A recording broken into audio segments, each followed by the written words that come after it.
and welcome to this show here on what was once a beautiful Monday is now kind of a gloomy Monday here in Minnesota. Looking like it might start raining here in about, I don't know, my phone says the next hour or so. So that is what we got dealing with today. But before we get to the recap of NFL Sunday's games, or all the games that were taking place yesterday, or that had taken place yesterday, when it's the weekend, expecting a great one, expecting to watch some football on Sunday, some college on Saturday, and got some unfortunate news after work on Saturday. I lost one of my friends, Paul. That's why you see the LLPK on the bottom of the show today. But it was just an unfortunate event. Wish it didn't happen. It sucks. A really good person, really good friend. Always lit up the room and stuff like that. But the moral of the story is just be safe out there, guys. Okay, for everybody. Doesn't matter what you're doing. Just be safe.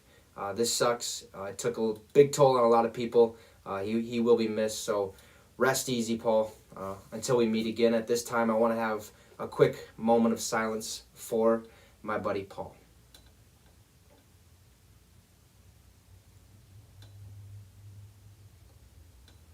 All right, let's get to some football, brighten up the mood a little bit. It is getting dark. Hopefully it doesn't get too dark so you guys aren't able to see me. That's why we got this computer light trying to, give me some, some light. But, hey, we finally made it to some football, right? We got, that Thursday game between the Bucks and the Cowboys. That was a decent one. Bucks ended up rolling out with a win.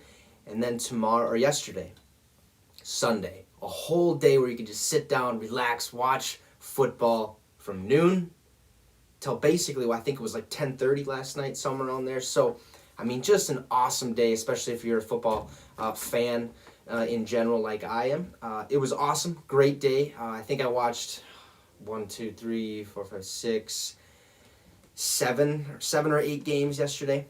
So that's a big thing. I had 2 TVs going, my computer going, so a lot of football was being watched, and hopefully I get the right information out to you guys. But I'm going to talk briefly. We're going to go through most of the games. I'm going to leave a couple games out, obviously, because they just weren't that crazy or that good to really talk about today. You guys kind of get the you guys get the gist of it.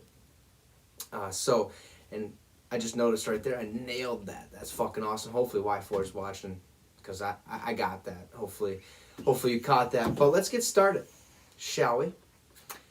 The Bengals the Vikings going to the Cincinnati Bengals. What the hell? I think my cousin said it best when he went on Twitter and he said, fuck it, let's just go for the penalty record, all right, in NFL history. Let's have the most penalties in NFL history. And I don't think he was wrong, because my fucking God. False start. Holding. Fucking, what the hell? I think there was 5 or 6 false starts in the first half. Holding, I think there was 3 or 4 holding calls in the first half. And it just continued to pile on throughout the entire game. Okay, this was just ridiculous. All right, Bengals ended up winning this game 27-24. It took a 21-7 lead or something like that. So, right then and there, you're thinking, what the hell is going on? This is a Cincinnati Bengals team who historically and at least the past 3 years haven't been that good. We should win this game. The Vikings should be able to go forward, win this game easily. All right, it's going to be a tough game, granted, because it is the NFL, but the Vikings should win this game. Wasn't the case. I do think the Vikings could have won this game if it weren't for obviously the fucking penalties. B, you got Mackenzie Alexander missing that interception. That would have been absolutely huge. And then the big one, right at the end of the game, he was down. Okay, his ass was sitting right on the fucking ground before that ball decided to pop out. All right, this guy was down, folks. But what are you gonna do? The cookie crumbles how it's gonna crumble, and you just gotta roll with the punches. All right, it sucks. The Vikings cannot get this done, and I don't know what else to say basically, because this one left me in awe. Like, I'm just thinking, like, what the fuck? Like, we should win this game, obviously, and I bet all Minnesota Vikings fans around Minnesota thought that thought that same thing. But I mean, don't we every week? Like, even when we lose, we're like, we should have won that game. Like, god damn it. But what are you gonna do? It is what it is. Jamar Chase, wow. Okay, coming off a preseason where drops were his number one thing that he was terrible at, I was thinking, all right, bet. Like, let's go have a heyday. Let's give this guy one hell of a time. The dude roasted us. I don't think he dropped one ball. Just all over the field. They had very, very good defensive play, which was a shock to me, especially since the Vikings have all their studs out there. You know, Thielen, Jefferson, Dalvin Cook. D.D. Westbrook made a couple plays, but man, Joe Burrow and Jamar Chase, if those two continue to link up how they have been, that's going to be crazy. It is getting kind of dark in here, as you can see. I'll try to do something. I got to get a bigger light. That'll come later on in the show. I'm going to get a couple fancy ones that look cool. But let's move on to the Eagles. Okay, Eagles go travel to Atlanta, take on the Falcons. They win 32-6. This is a huge game. This was a game I was watching on my laptop. It was kind of peeking in every now and then. Didn't get, the whole view or the whole, I guess, footage of it in my brain because I was watching the Vikings at that time as well. So, but hey, from what I was seeing, Jalen Hurts balled out. 27 for 35, 264 yards, 3 tutties. Devontae Smith actually looked really good too. Actually, was better than Jalen Reagor. 6 catches on 8 targets for 71 yards and a touchdown. That's good news, especially for Philadelphia Eagles fans. But, the story going into this game obviously was Jalen Hurts. But that Falcons team, what are they going to look like without, Julio Jones? How is that defense going to play out? Are they going to get better? They have new coaching staff. What's going to happen? Are these the same, old Falcons that we've been seeing for quite some time? Since that Super Bowl, when they lost, or when they were up 28-3, and then they ended up losing the game to my boy Brady. I don't know what's going on there in Atlanta. I don't think they're that bad of a team. And take in mind, the Philadelphia Eagles didn't look that great as well. Okay, they don't have that great of a defense. And they showed that they can play at a high caliber against the Falcons yesterday, but at the same time, it's like, dude, Calvin Ridley is supposed to be a dog. He was a dog at the end of the season last year. Mike Davis, their running back, is supposed to just be a freak. He did all right, didn't do the greatest. Cordero Patterson actually came in. I think he had more rushing yards than Mike Davis did. It really looked weird because it kind of all of a sudden reminded me of Todd Gurley in that backfield, the way with his hair and stuff would kind of look. I was like, what the hell? Who's this guy? And I'm like, oh, yeah, that's Patterson. Okay. Just a big, big dude overall, and it's crazy to think that, that team, a team that we thought their offense, especially with Kyle Pitts coming in, number one, or highest drafted tight end in the common draft era, 32-6 is just not a score you would have in the back of your mind. Yeah, it could happen, but, that's not the first thought. So, good win by the Eagles, especially Jalen Hurts coming out in his debut, or not his debut, but, you get it. He's a starter. First regular season game. He's going to have a whole 17-game slate under his belt after this year. So, for the first one to come out here, throw 264 yards, 3 touchdowns, no picks, I think you can start looking on the upside. I'm not 100% sure who they play next week. Let me go take a gander real quick. So they play the 49ers next week. So we'll see how that, translates to next game if he continues to throw for, no picks and a couple touchdowns and, 200-plus yards or something like that. It's going to be tough against that 49ers defense, especially with them being 100% healthy. Well, actually, I don't know. They are not. Jason Verrett actually is out, I think, on Twitter. I read that earlier. So he's going to be missing some time. I believe he's missing, I want to say it's over 4 weeks, possibly 6, possibly 8, somewhere around there. But that's a big loss for the Eagles, or for the Niners. So we'll see how the Eagles can do against the 49ers next week, but I don't think it's going to be that great. I think you can expect them to lose that game. So let's go over Steelers, get a big win over the Buffalo Bills, 23-16. This was a good game. Okay, from start to finish, I was really wondering, I'm like, damn, this is going to be a nail-biter all the way right down until the finish, and it was. Okay, this is a big win for the Pittsburgh Steelers, especially against that Buffalo Bills team, who I have as one of my Super Bowl teams.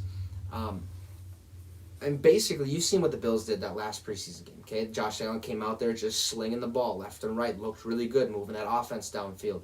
Then he comes week 1 against the Pittsburgh Steelers, a tougher defense, all starters are out on the field. This could be a little difficult, and it proved to be so. So, I don't know how where the Bills go from here. I mean, Josh Allen, he had a tough time, okay, but he didn't have any picks during this whole game.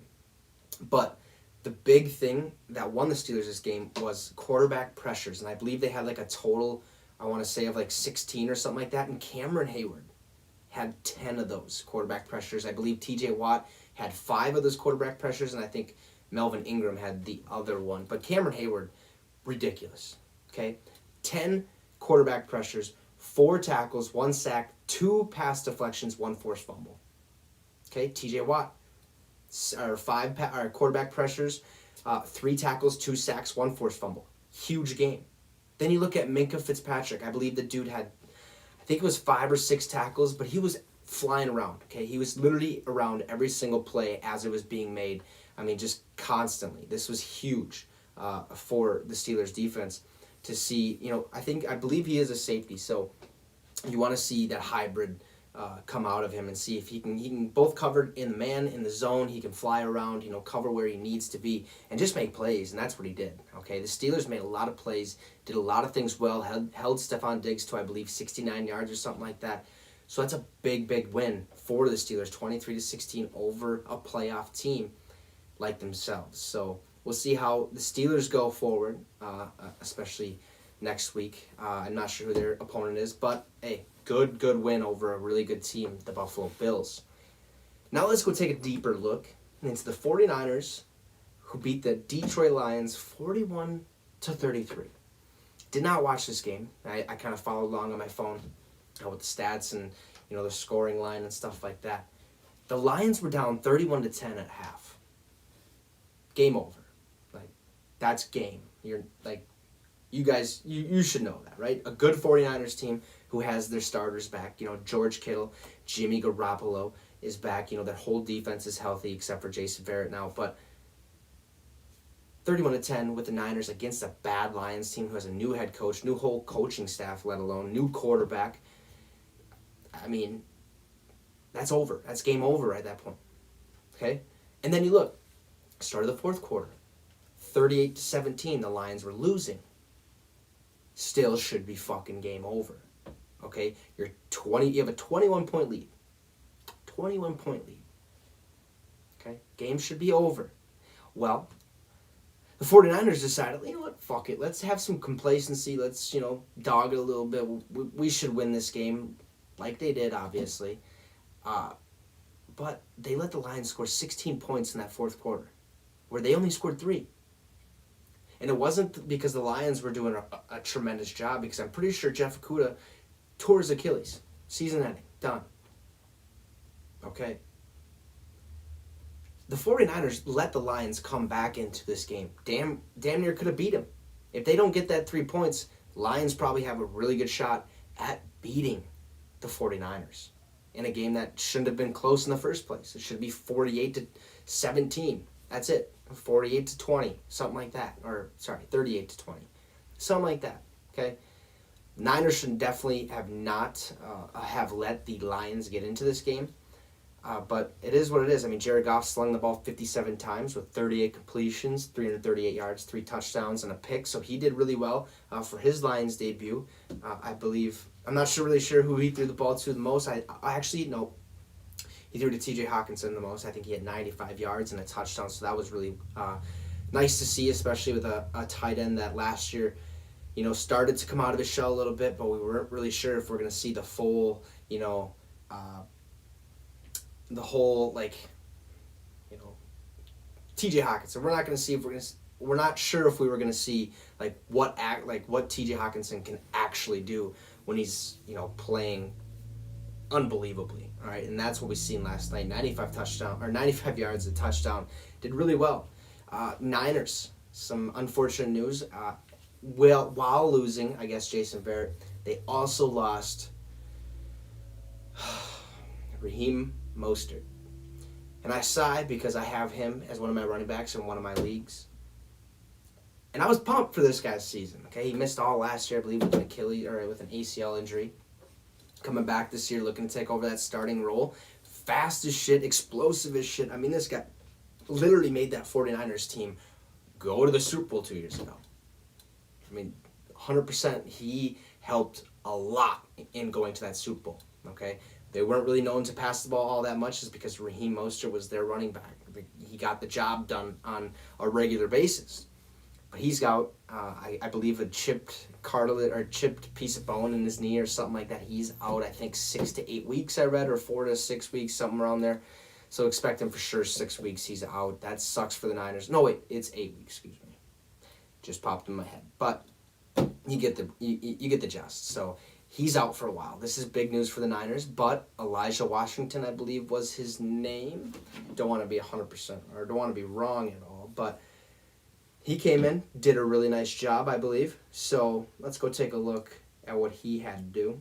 Yeah, Elijah Mitchell, 104 yards on 19 carries and a touchdown. That's really good for that 49ers running back, especially to come in like that. You'd expect Trey Sermon to be that guy, but that really wasn't the case. But huge loss for the 49ers backfield, especially when you're not really sure if Jimmy Garoppolo is going to be able to get it done week in and week out. He showed that he was capable of doing that against the Lions this week, so that's good news for the 49ers and 49er fans around the world. So, and after that 49ers-Lions game, we got the Cardinals, who beat the Tennessee Titans, and I'm talking beat the shit out of the Tennessee Titans, 38-13. This was a bad game from the Tennessee Titans. Overall, their offense couldn't get moving. Derrick Henry couldn't do nothing. It honestly looked or seemed as if there was nothing they could do, at all. Okay, Ryan Tannehill didn't do the greatest.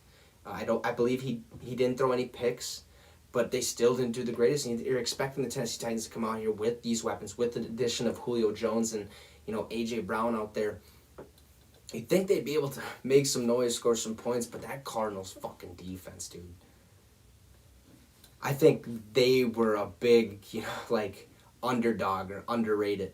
Nobody expected these guys to be what they were. Chandler Jones, dude. He's on pace for 85 sacks this year. He had 5 sacks yesterday. 3 came in the first fucking quarter. That's ridiculous. Okay? And he had 2 forced fumbles. This man is getting pissed because he's not getting paid. If he don't get fucking paid after that performance, it wouldn't surprise me if the man wants out. Plain and simple. He does this for your franchise in week 1 against a playoff team in the Tennessee Titans. Dude. Get his money to him now. Get it. Send that bitch as we're talking, please, because he needs his payday. Okay, and other than him, Isaiah Simmons played phenomenal. He flew around the field, I think 9 tackles. I think he even had an interception. He looked really, really well. Budda Baker played well. J.J. Watt did all right. He didn't have any sacks or anything like that, but that's still big news for Cardinals fans and the Cardinals organization as a whole, because they're looking like a Super Bowl team. They are looking like the real fucking deal down there. Okay, Kyler Murray's looking like something out of a video game. You guys have probably heard this the whole day, and even yesterday. This dude was making throws that were unbelievable. 21 for 32 with 289 passing yards, 4 touchdowns, 1 pick. The guy went off. Okay, did exactly what he needed to do. DeAndre Hopkins looked really well, had 2 touchdowns, I believe, with over 80 yards or something like that. The Cardinals are looking like the real deal. If that defense continues to play the way they did yesterday against the Tennessee Titans, they're going to be good, okay? Keep an eye on the Cardinals. Last year, they were one of my underrated teams. Nobody really thought about them, okay? And they need to be talked about because this team could be very, very good this year. So watch out. Now let's talk about Washington quick, briefly. Nothing really too special. They had a good game against the Chargers. They lost 20-16. But the big news was Ryan Fitzpatrick going to the locker room. So he apparently dislocated his hip.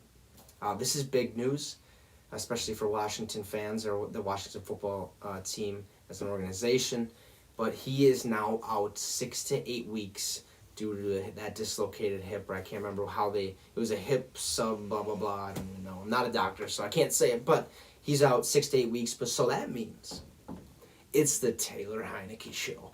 And I am pumped to watch that because we've seen what he did against the Tampa Bay Buccaneers in that playoff game last year. And he played with a lot of heart, a lot of emotion, went out there, took that starting role under his wing like he has done it for the last 10, 12 years. I mean, that guy is a dog. I hope he does very, very well. I'm excited to watch the next few games going forward for him because it could be exciting for Washington fans out there. I mean, this is a tough loss. They lost, they didn't have Curtis Samuel or anything like that. They had to have Taylor come into the game. Maybe that was why, they lost by 4 points or something like that. But it also could be due to the fact that maybe you have to change the playbook up a little bit compared to Ryan and Taylor Heineke. They both play different styles of football, so you probably have to switch it up a little bit. Maybe it wasn't the best game plan, but you don't expect to go out there and lose your starting quarterback like that. And you just got to do what you can with what you got. So that's going to be exciting to see Heineke go out there and just try to do his thing to the best of his ability and hopefully get a starting role someday in the NFL. Maybe this is his chance to get that Washington starting role.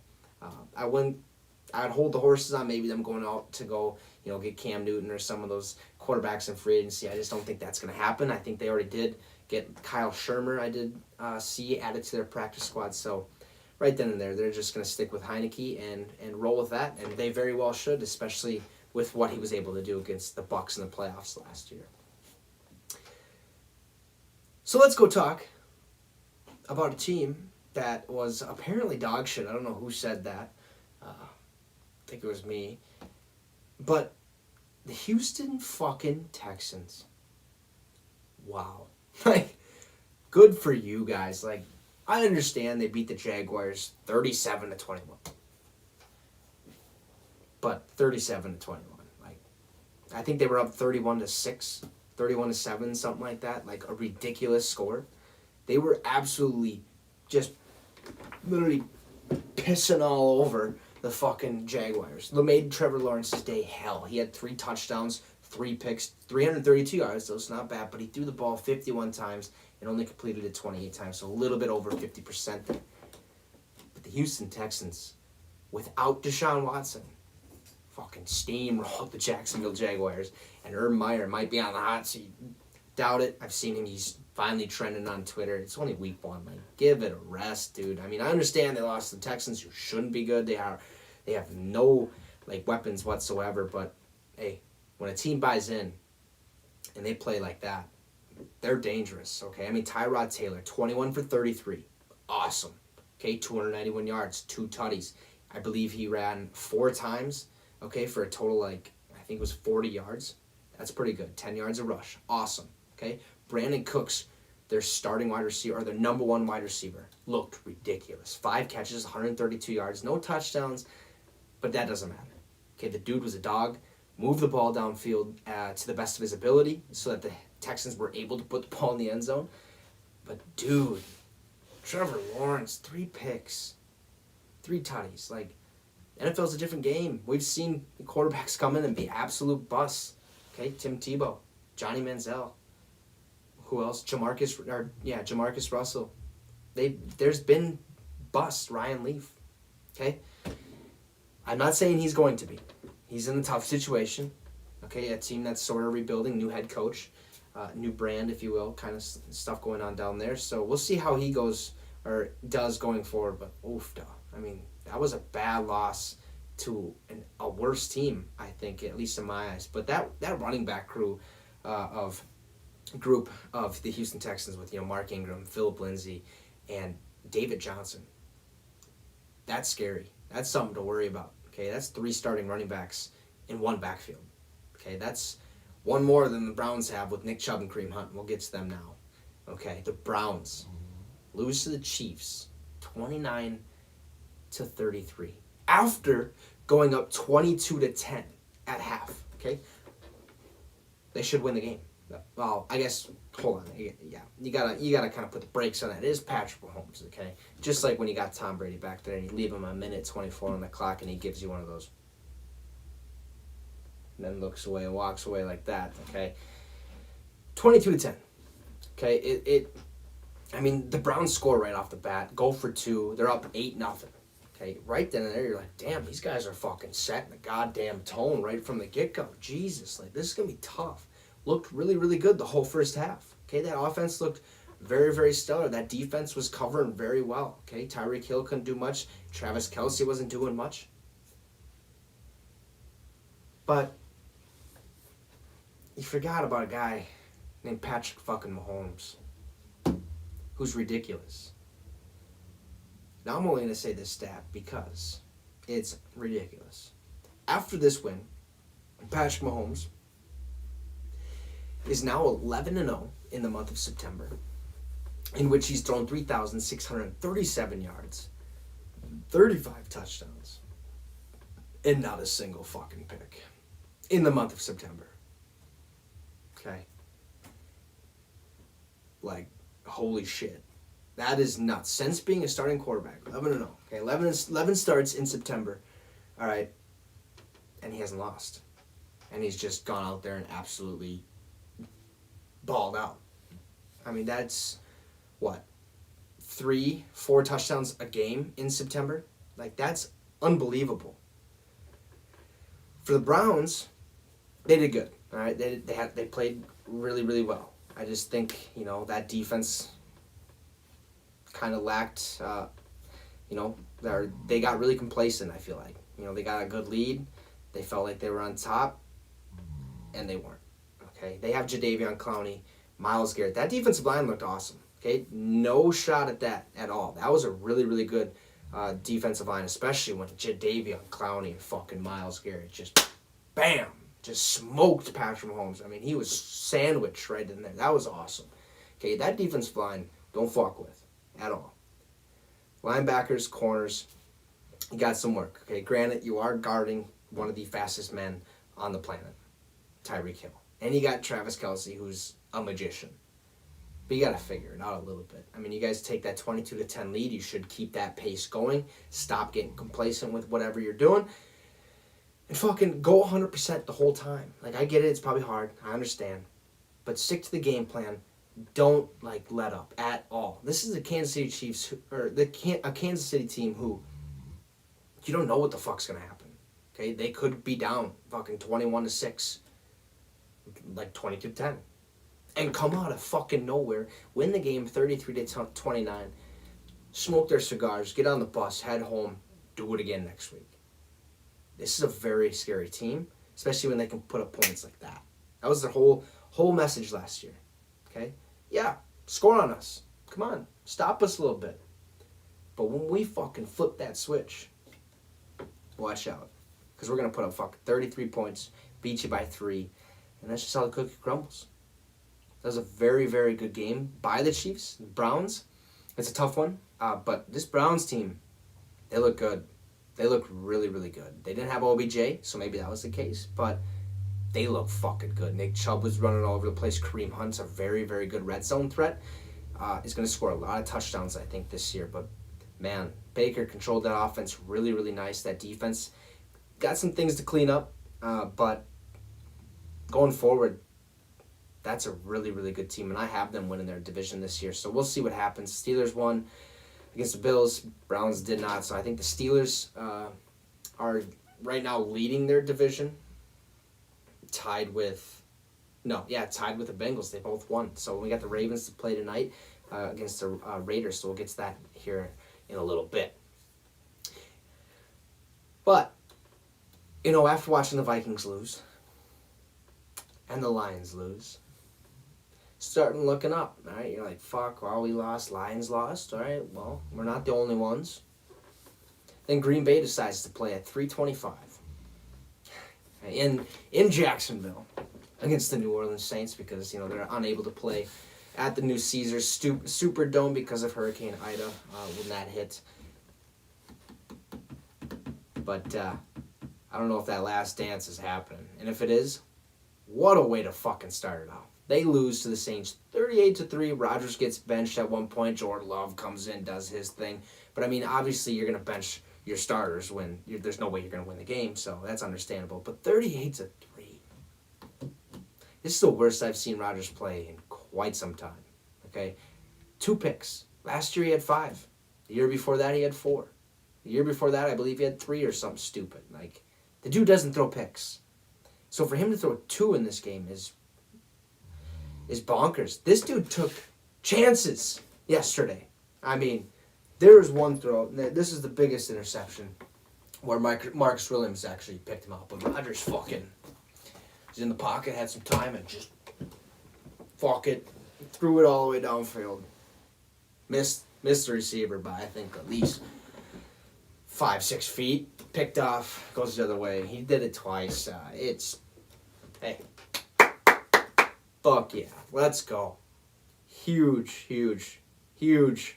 loss for the Green Bay Packers. It's just awesome as a Minnesota Vikings fan. Sucks if you're a Packer fan, but, I mean, hey, you guys got a bowl, so quit your whining.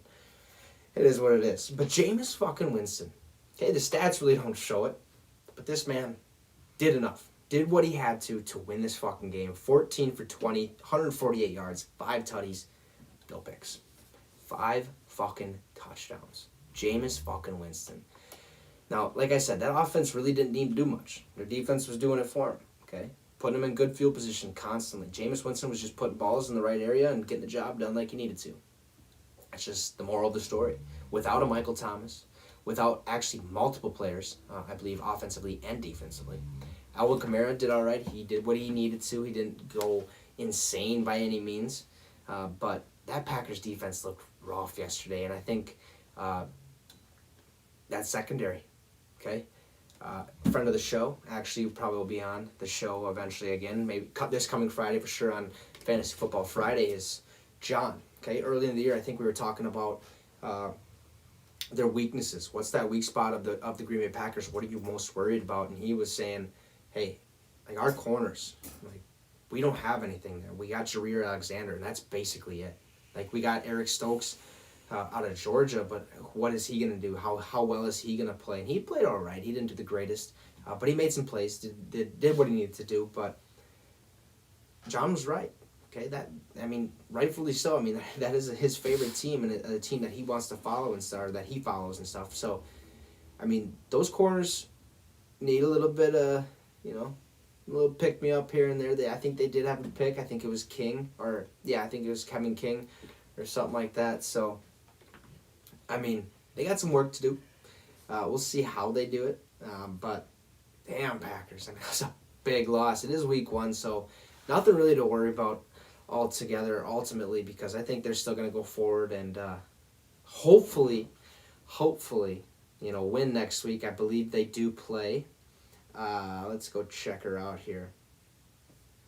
Gotta go to the old sports app. I'm not really sure who they play week 2, but they play. Oh, okay. They play the Detroit Lions. They should be good. Okay, that should be. They should be just fine. They should go out there and win that game. But if they let if they let Jared Goff go out there, and that Lions offense and defense, slowly come back into the game, they could be in trouble. Who knows what's going to happen? But I believe that's a Monday game. So, hey, Packers gotta pick it up a little bit. Gotta figure it out. Gotta win that division game next week, and they're right back in things. So this is nothing, to really worry about at the moment. We'll see how Jameis does. This could be just, like I said, that defense for the Saints was something else. Okay, they were all over the place. They were making plays, and they were doing it really, really well. So that's good to see for them. But hey, good job, Aaron. Good job. No, I have nothing but respect for Aaron Rodgers, and it's just unfortunate the way things had to go. But it's nice to see the Packers lose. So, staying with the NFC North, Vikings lose. Fuck. Lions lose. Okay. Packers get absolutely beat to, just got shit on. Absolutely shit on. So you're like, all right, okay. we're not, we're looking good. We're looking better than those guys. We only lost by 3 when the Lions lost by, 8 points. And then you got the Packers losing by 35. So, okay, well, we're looking up. And then the Bears. Sunday night football. The Chicago Bears travel to Los Angeles to take on the Rams. They lose. I believe. Didn't put the score on this one, but they fucking lose. 34-14. Rightfully so. That Rams team looked really, really good. Okay, with Stafford behind there. Basically right off the bat, they fucking 60, 70-yard bomb, touchdown. Can't remember if it was to Robert Woods or Cooper Kupp, but then later in the game they did it to Cooper Kupp. It was Van Jefferson that started off. Then after that was Cooper Kupp. The Rams team looked really, really good. That defense looks solid. I really like the way they used Jalen Ramsey. This dude was literally playing every position on that defense, fucking flying around, making plays, doing what he can. Literally just all over the ball the entire game. That's really, really good to see, because I think if he continues to do that, man, he's going to be the number one corner in the NFL. So, that Stafford and Rams team looked awesome. Stafford went 20 for 26, which is great. 321 yards, 3 touchdowns, no picks. Absolutely balled out. Got the Rams the dub on Sunday night, a primetime game. Man, he's looking good. Him and Cooper Kupp, I guess, apparently always go, have breakfast together and all that. So that chemistry is going to be built really well. Hopefully that translates with Robert Woods as well. Tyler Higbee got a catch. But Van Jefferson looks like a stud. I think he's going to be targeted more than Robert Woods possibly. But I think, Van, Robert, and Cooper all got equal amount of targets that entire game. So that was just a beating that the Bears got. The Bears didn't look terrible. That first drive, okay? March all the way down the fucking field, looking like it's going to be a shootout the entire game, and a turnover, okay? They throw a pick. It is what it is. But that Bears offense can move the ball. We've seen that. They have David Montgomery looks like a legit back finally. Okay? The whole time my take on him was they don't have a backfield. They barely have wide receivers. That backfield is their number one issue. They got to figure it out, find somebody, because David Montgomery just can't get it done. He fucking can get it done. Okay, I'm wrong. I'll shut my mouth. I'll accept that for what it is. David Montgomery is a fucking dog. This guy is going to be a problem in the NFC North and in the NFL. And the NFC, I guess, too. But, that translates with the NFL. So, David Montgomery's good. Okay, watch out for him. Allen Robinson's always going to make plays. Now it's just going to be, Andy Dalton and Justin Jefferson. The one thing I really don't like, but I understood, was that Justin Jefferson, when he came in, or not Justin Jefferson, Justin Fields came in, it was a lot of play action, it was a lot of read options and stuff like that. So when our team's going to pick up on that. And if they do, is that going to mean the end of Justin Fields coming in this year? Because I think if you bring him in and he's not going to pass the ball, he's just going to continue to do these read options, and stuff like that, it's going to get picked up real quick, real easy, and it's just how it is. They're probably going to hit him with that, that quick read option, pull back, just throw it over the middle, something like that, and catch defensive off guards every once in a while. But that's one thing I noticed, that I was like, because at first, we seen the Niners do it earlier in the day when they put in Trey Lance for that first drive, 5-yard touchdown pass right off the bat. He sat the rest of the day. So when I seen the Bears drive down and put Justin Fields in, I was thinking to myself, I was like, okay, they're gonna, get that first snap, that first NFL snap out of the way, get those jitters done. He's done it already. You should be able to, be just fine after this. So I was like, okay, this makes sense. Trey Lance had that opportunity earlier today. This is going to be the same thing. We're going to see him once, and that's about it. But he just kept coming in every once in a while, doing his thing, read options and whatnot. But Andy Dalton didn't look bad either. Okay, he was able to control that offense, control the momentum of the team, and it's just unfortunate they were unable to put points on the board. But they were facing the number one rated defense from last year, the Los Angeles Rams. So especially going to their house in SoFi Stadium, which is an awesome, awesome stadium that the Rams and Chargers share. So overall, that was just a good day of football. A lot of good quality football that we got to watch yesterday. So now we get to go in about 35 minutes. Okay, we have to go watch the Baltimore Ravens travel to Allegiant Stadium to take on the Las Vegas Raiders, which should be a very good game. The Raiders, they always seem to win games that they probably shouldn't. It's going to be really interesting. Excuse me. It's going to be really interesting to see how, those wide receivers move, how Henry Ruggs moves, how, Hunter Renfrow, Derek Carr, you kind of hook up and stuff like that. Darren Waller's out there. But the Ravens, okay, they're dealing with a really, really big injury bug. Hopefully we get to see a little bit of Le'Veon Bell. We'll probably see some Latavius Murray in there and stuff. So we'll see how that all translates tonight. I'm really not sure what to expect because, with Lamar Jackson, anything can happen, but with that Raiders team, anything can happen too. So I think we're going to be in for a really, high-quality game tonight, a close game if it is anything. It won't be a blowout, and if it is, well, I'll eat my words again, but I don't think that's going to be the case. I think they're going to go out there and perform highly. Okay, they're going to put on a show. Okay, it's going to be Lamar Jackson, Derek Carr, and their defense is going at it, and I think whatever defense is the best defense is going to come out victorious, and it should be. I mean, defense wins championships, right? So we'll see how that all translates tonight, but expect a really, really tough-fought game and a good one, okay? Good 3-4 hour game, all right? Well, that's going to do it for the show today as we covered all of yesterday's games, or basically we missed that Panthers-Jets game, we missed that, Broncos-Giants game, but it is what it is. I want to talk briefly on the ones that really stood out in my eyes, but that, like I said, is going to end the show. Go enjoy the rest of your evening. We'll see you tomorrow, and like I said, be safe, please. That's all I wish upon everybody out there, is just to be safe. And long live my brother Paul. We'll see you again one day. But we'll see you guys tomorrow at 6 p.m. Like always, go watch some fucking football because it's going to be a great one. And you just got your fix with the Wicks. And peace out, fellas.